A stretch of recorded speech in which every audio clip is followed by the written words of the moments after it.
वैसे तो आज तक बहुत से मिशन लॉन्च किए गए हैं जिन्होंने प्लैनेट, एक्सोप्लैनेट और मून के बारे में बहुत इंफॉर्मेशन दी है।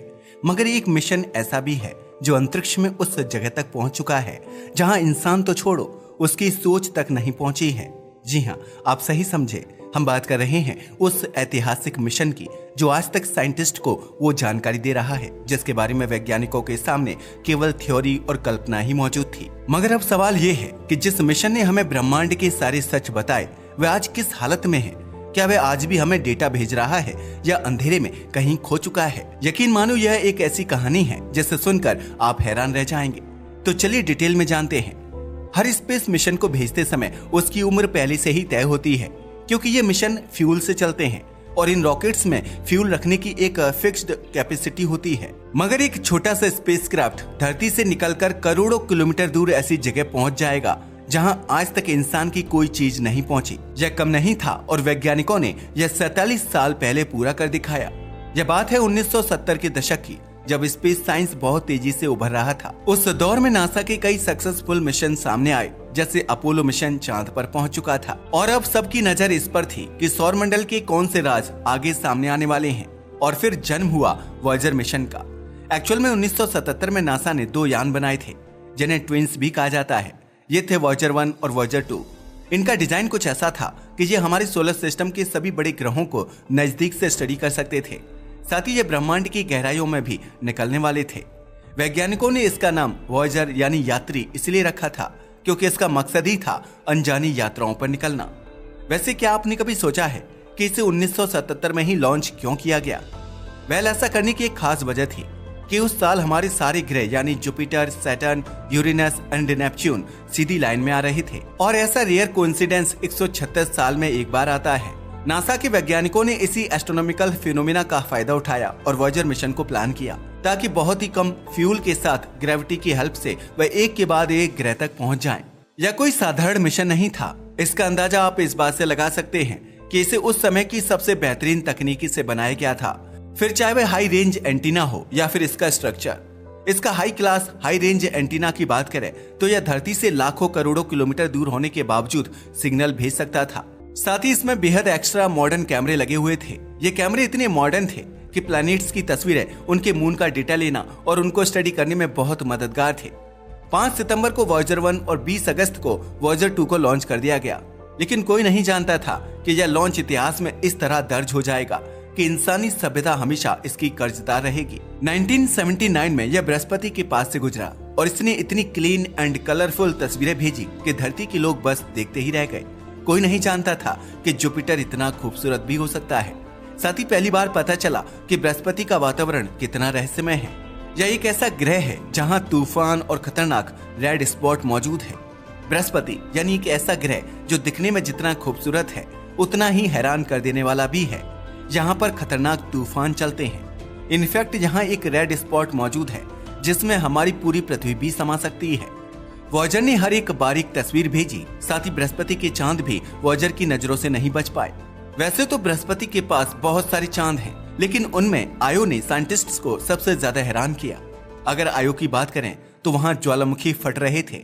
यह पहली बार था जब इंसानों को पता चला कि धरती के अलावा भी सोलर सिस्टम में किसी ग्रह या पिंड पर वोल्केनो एक्टिव है।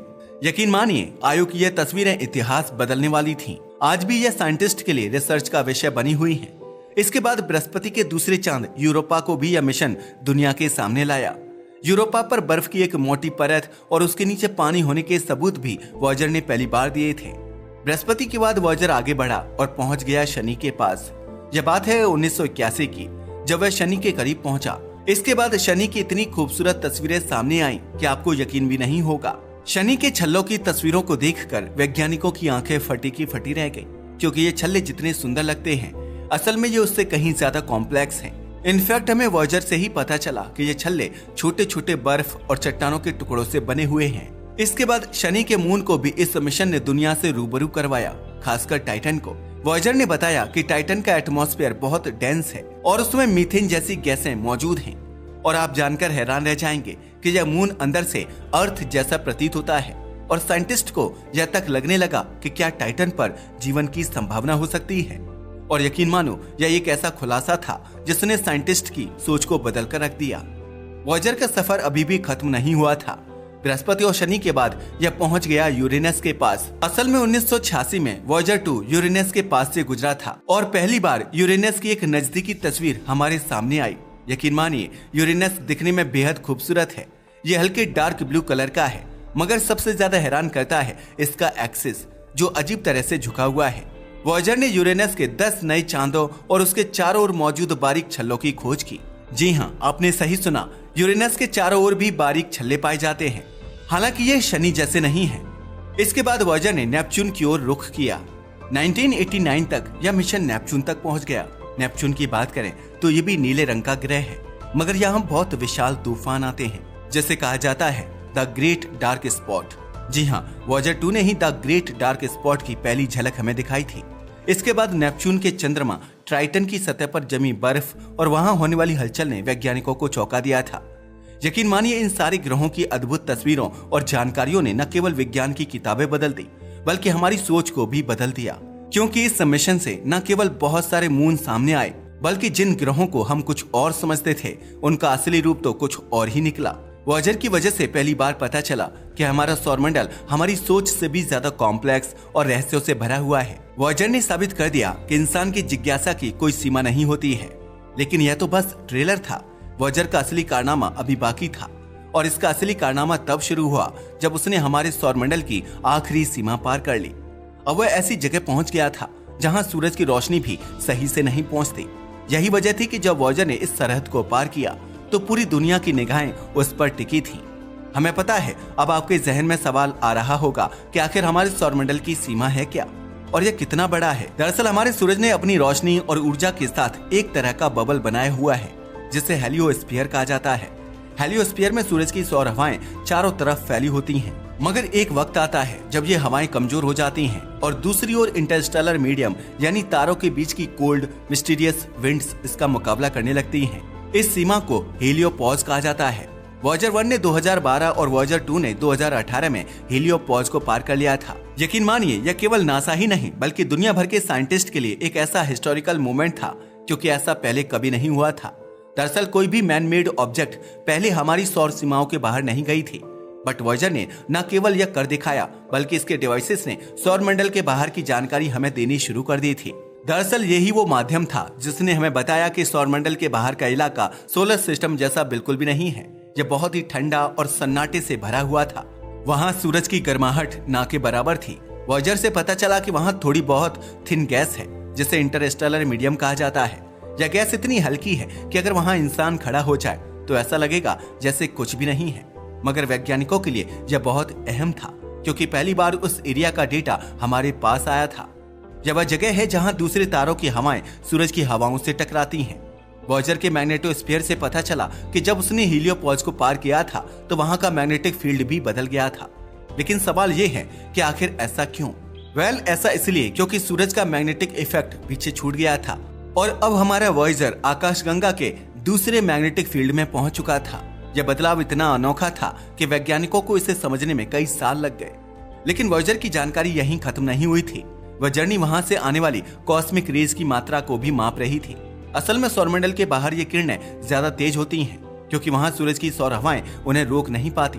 आप जानकर हैरान रह जाएंगे कि वॉयेजर ने पहली बार इन किरणों को मापा और उनके बारे में जानकारी भेजी। लेकिन सबसे ज्यादा हैरानी की बात यह थी कि वॉयेजर ने वहां की आवाजें भी रिकॉर्ड की और वैज्ञानिकों के पास भेजी। अगर इन आवाजों की बात की जाए तो ये चारों ओर फैली प्लाज्मा वेव्स की तरंगों की थी। जब वैज्ञानिकों के पास यह रिकॉर्डिंग आई तो उनके लिए यह बिल्कुल नई थी। दरअसल यह एक मिस्टीरियस एको की जैसी थी। ऐसा लग रहा था जैसे अंतरिक्ष अपनी धीमी आवाज में कुछ कह रहा हो। हालांकि वैज्ञानिक इस आवाज को पूरी तरह से समझ नहीं पाए हैं, पर अभी भी स्टडी जारी है।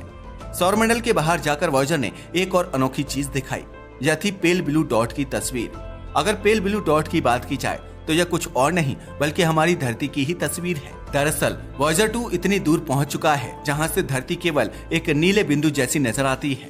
यही वो समय था जब हमें पता चला कि हमारे ब्रह्मांड में धरती एक छोटे से बिंदु जितनी है। सौरमंडल के बाहर भी वॉयेजर अलग अलग खोज कर रहा था। वॉयेजर ने हमें बताया कि वहां कोई प्लैनेट और मून नहीं, बल्कि कभी ना खत्म होने वाला अंधेरा, कोल्ड विंड और तारों की हल्की रोशनी है। लेकिन उसने फिर भी बहुत सारी अहम जानकारियां हमें दी थी। अब सवाल ये है कि वह आखिर है कहाँ? क्या यह अभी भी उड़ रहा है या कहीं जाकर रुक गया है? क्या वैज्ञानिक अभी भी उससे संपर्क में है या यह कहीं गुम हो चुका है? अगर वॉयेजर 1 और 2 की बात की जाए तो जैसा कि हमने बताया, ये अब सौरमंडल से बाहर निकल चुके हैं। हालांकि इन्हें धरती से रवाना हुए 47 साल से ज्यादा हो चुके हैं, लेकिन इसके बावजूद ये अभी भी उड़ रहे हैं। अगर वॉयेजर 1 की दूरी की बात करें तो यह लगभग 24 अरब किलोमीटर से ज्यादा दूर जा चुका है। यह दूरी इतनी ज्यादा है कि इसे मापना भी आसान नहीं है। और अगर वॉयेजर 2 की बात करें तो यह लगभग 20 अरब किलोमीटर से ज्यादा का सफर तय कर चुका है। वॉयेजर 1 अब हमारे सौरमंडल के बाहर इंटरस्टेलर स्पेस यानी तारों के बीच के क्षेत्र में घूम रहा है। यह वह जगह है जहां सूरज की रोशनी इतनी कमजोर हो जाती है कि उसका असर नेग्लिजिबल यानी कि बिल्कुल नगण्य होता है। यहाँ न कोई उपग्रह है, न चांद और न दिखने वाली रोशनी, बस चारों तरफ कोल्ड डार्क थिन गैस और दूर दूर तक तारे ही तारे हैं। लेकिन सवाल अभी भी वही है, क्या यह अभी भी हमारे वैज्ञानिकों को जवाब दे रहा है? तो उसका जवाब है हाँ, मगर अफसोस धीरे धीरे इसकी आवाज कमजोर होती जा रही है। असल में जैसा कि हमने पहले बताया, किसी भी मिशन के लिए सबसे जरूरी होता है उसका फ्यूल। अगर वॉयेजर की बात करें तो इसमें प्लूटोनियम से चलने वाला छोटा सा न्यूक्लियर पावर सोर्स लगाया गया था, लेकिन इतनी साल गुजर जाने की वजह से वह अब कमजोर पड़ चुका है। यही वजह है कि जहां पहले इसके सारे यंत्र चालू थे, अब इसके बहुत सारे उपकरण बंद कर दिए गए हैं ताकि अपनी एनर्जी को बचा सके। हालांकि वॉयेजर से संपर्क बना हुआ है और वह हर दिन धरती को अपनी लोकेशन और डेटा भी भेजता रहता है, मगर इसके भेजे सिग्नल इतने कमजोर होते हैं कि उन्हें पकड़ने में धरती के सबसे बड़े एंटीना लगे रहते हैं। इसके बावजूद एक संदेश भेजने या आने में 22 घंटे से ज्यादा का समय लग जाता है। वैज्ञानिक जानते हैं कि अब वह ज्यादा दिन सरवाइव नहीं कर पाएगा। अगले कुछ सालों में वॉयेजर पूरी तरह से साइलेंट हो जाएगा और उसके इक्विपमेंट खुद ही बंद हो जाएंगे, मगर फिर भी वह अंधेरे में उड़ता जाएगा। एक बात तो पूरी तरह से सच है, चाहे वह हमें कोई उत्तर ना दे पाए, लेकिन वह आज तक का सबसे दूर पहुंचने वाला मानव युक्त अभियान बन चुका है। वैसे अगर वॉयेजर की बात की जाए तो 1977 में जब इसे लॉन्च किया गया था तो इसमें एडवांस इक्विपमेंट लगाए गए थे, चाहे फिर वह कैमरे हों, चुंबकीय क्षेत्र नापने वाले मैग्नेटोमीटर हों या प्लाज्मा का डेटा लेने वाले सेंसर। इनफैक्ट इसमें लगे रेडियो वेव पकड़ने वाले एंटीना भी बहुत ज्यादा खास थे। इन सभी ने मिलकर हमें फोटोज ऑफ द प्लैनेट्स, उनके सरफेस, एनवायरमेंट एंड इम्पैक्ट तक के बारे में सब कुछ बताने में कामयाबी हासिल की। वॉयेजर की हेल्प से ही बृहस्पति के तूफानों से लेकर नेपच्यून के चंद्रमा तक की जानकारी हमारे पास आई, मगर अब उसकी हालत बहुत बदल चुकी है। वॉयेजर के अंदर की बिजली लगातार कमजोर होती जा रही है। यही वजह है कि साइंटिस्ट ने उसमें लगे कई उपकरणों को बंद कर दिया है ताकि ऊर्जा को बचाया जा सके। हालांकि आज भी वॉयेजर के कुछ इंपॉर्टेंट इक्विपमेंट काम कर रहे हैं, जैसे कि उसका मैग्नेटोमीटर, प्लाज्मा वेव सेंसर और कॉस्मिक किरणों को मापने वाली मशीन। ये अभी डेटा भेज रहे हैं। वॉयेजर 1 ने 2012 में और वॉयेजर 2 ने 2018 में हीलियोपोज को पार किया था और तब से लेकर आज तक ये तारों के बीच की रेयर गैसों और वहां के मैग्नेटिक फील्ड का लगातार अध्ययन कर रहे हैं। जैसा कि हमने अभी बताया, वैज्ञानिक उस डेटा को पढ़कर उसका एनालिसिस करते हैं और नई जानकारियों को समझने की कोशिश करते हैं। अब बात करते हैं वॉयेजर के द्वारा भेजी गई एक और अमेजिंग इंफॉर्मेशन की। हाल ही में वॉयेजर ने इंटरस्टेलर मीडियम यानी तारों के बीच की जगह की आवाज को मापा है। दरअसल तारों के बीच में हल्की सी प्लाज्मा वेव यानी आवेशित गैस की आवाज दर्ज की गई है। वैज्ञानिकों ने जब इसे सुना तो ऐसा लग रहा था कि कोई धीमी रहस्यमयी आवाज गूंज रही हो। हालांकि वैज्ञानिक इसे समझने की कोशिश कर रहे हैं कि हमारे सौरमंडल के बाहर का वातावरण आखिर कैसा है। वॉयेजर 2 के अलावा कुछ और क्षेत्रों में मौजूद छोटे छोटे पार्टिकल्स की जानकारी भी मिली, जिससे पता चलता है कि जहां वॉयेजर मौजूद है वहां सूरज की हवा अभी भी कुछ हद तक असर कर रही है, लेकिन यह बहुत कमजोर हो गई है। यह वैज्ञानिकों के लिए बहुत अहम जानकारी है, क्योंकि इससे वे समझ पा रहे हैं कि सूर्य का प्रभाव सबसे ज्यादा कहां तक फैला हुआ है। लेकिन वह दिन दूर नहीं जब इसकी बैटरी पूरी तरह से खत्म हो जाएगी और वह हमेशा के लिए बंद हो जाएगा, मगर तब भी वह तारों के बीच उड़ता रहेगा। यही वॉयेजर को इतना खास बनाता है। तो ये थी कहानी वॉयेजर की। चलो अब बात करते हैं वॉयेजर पर लगे उस खास संदेश की, जिसे गोल्डन रिकॉर्ड कहा जाता है। दरअसल वैज्ञानिकों को पता था कि वॉयेजर कभी न कभी हमारे सिग्नल से दूर चला जाएगा, लेकिन उन्होंने सोचा था कि क्या पता कहीं न कहीं कोई एलियन सभ्यता मौजूद हो, और अगर यह कभी किसी दूसरी सभ्यता के लोगों को मिल जाए तो उन्हें यह समझ आ जाए कि इसे किसने और क्यों भेजा। इसलिए वॉयेजर पर एक गोल्डन डिस्क लगाई गई है, जिस पर 55 भाषाओं में नमस्ते जैसे संदेश लिखे गए हैं। यही नहीं, इस डिस्क पर धरती के अलग अलग संगीत, इंसानों के चेहरे, बच्चों के रोने की आवाज, जानवरों की आवाज, समुद्र की लहरों की गूंज और धरती की तस्वीरें डाली गई हैं। इसमें इंसानों और जानवरों के चित्र, गणित और विज्ञान की कुछ जानकारी भी दी गई है। शॉर्ट में कहें तो ये हमारी सभ्यता की एक छोटी सी एल्बम है। ऐसा इसलिए किया गया है ताकि अगर किसी दूसरी सभ्यता को यह ज्ञान मिलता है तो उन्हें हमारे बारे में थोड़ी जानकारी मिल सके। अब सवाल यह है कि आखिर वॉयेजर कब तक हमारे साथ रहेगा। जैसा कि हमने पहले ही बताया, इसमें लगा न्यूक्लियर पावर सोर्स यानी कि प्लूटोनियम 238 अब थोड़ा कमजोर हो गया है।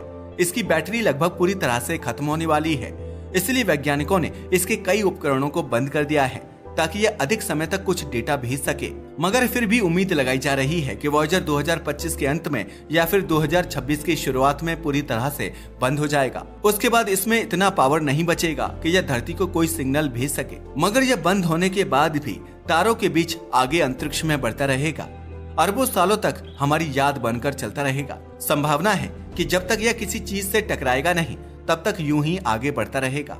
लेकिन सवाल अब भी यही है कि आज तक तो कई मिशन भेजे गए हैं, फिर वॉयेजर इतना खास क्यों है? क्योंकि वॉयेजर ने हमें सौरमंडल को एक नए नजरिए से देखना सिखाया, साथ ही सौरमंडल के विशाल और समय के पार जाकर देखने का रास्ता भी दिखाया। फिर चाहे वह बृहस्पति के तूफान हो या फिर ब्लू डेप्थ्स ऑफ नेपच्यून, इसने हमें ऐसी तस्वीरें दी जो विज्ञान के इतिहास का हिस्सा बन चुकी हैं। इसने हमें ऐसा तो फ्रेंड्स, हमारी जानकारी कैसी लगी? अगर हमारी जानकारी आपके लिए अच्छी लगी हो तो कमेंट्स बॉक्स में हमें लिखकर बताएं। और ऐसी लेटेस्ट न्यूज़ के साथ मिलते रहेंगे हम आपसे। तब तक के लिए जय हिंद, जय भारत।